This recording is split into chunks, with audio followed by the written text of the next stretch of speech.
For all the latest updates, subscribe to News9. Two people lost their lives while several others were injured due to the tropical cyclone Nisarga. Several houses were severely damaged due to gusty winds and incessant rainfall in Pune. However, the impact of cyclones was much less than what was predicted. Gusty winds also led to the uprooting of many trees in rural areas. Heavy rains lashed several parts of Pune, affecting multiple houses. Streets were inundated following the relentless rainfall, while water also entered several houses in some parts of the city. Waterlogging was reported from several places in the city. IMD has forecasted heavy rains in Pune till June 4th. According to National Center of Seismology, an earthquake of 3.2 magnitude struck Noida, while the tremors were felt in Delhi and other adjoining areas. The earthquake hit the area at 10:42 p.m.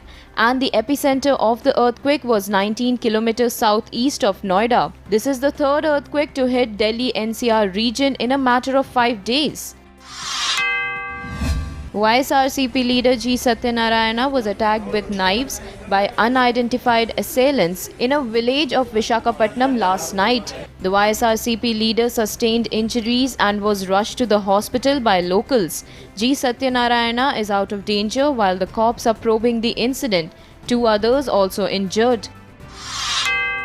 In what comes as a major shock for the defense establishment in the country, Union Defence Secretary Ajay Kumar has tested positive for COVID-19. According to reports, Ajay Kumar was unwell for a few days and is now placed under home quarantine. At least 35 officials working at the ministry's headquarters have been sent on home quarantine.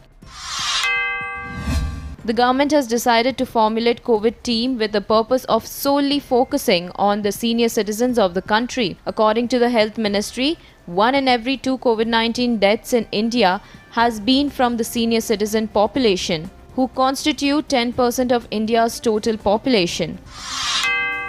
The total number of coronavirus cases in the country has risen over 2.7 lakh. More than 5,800 people have succumbed to the deadly pandemic, while over 1 lakh patients have been discharged from the hospital. As per the data of the Union Health Ministry, the recovery rate in the country now stands at 48.31%.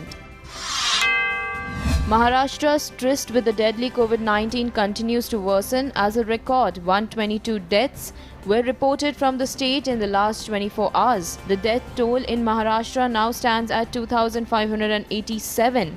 A total of 2,560 fresh cases of COVID-19 was reported from the state, taking the total count to over 74,000.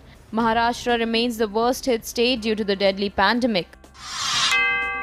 A total of 1,286 fresh cases of COVID-19 reported from Tamil Nadu in the last 24 hours. With this, Tamil Nadu saw the highest single-day spike in the cases, taking the tally to 25,872. Meanwhile, Delhi also recorded the most cases in a single day, 1,513, which takes the total tally in the national capital to over 23,000.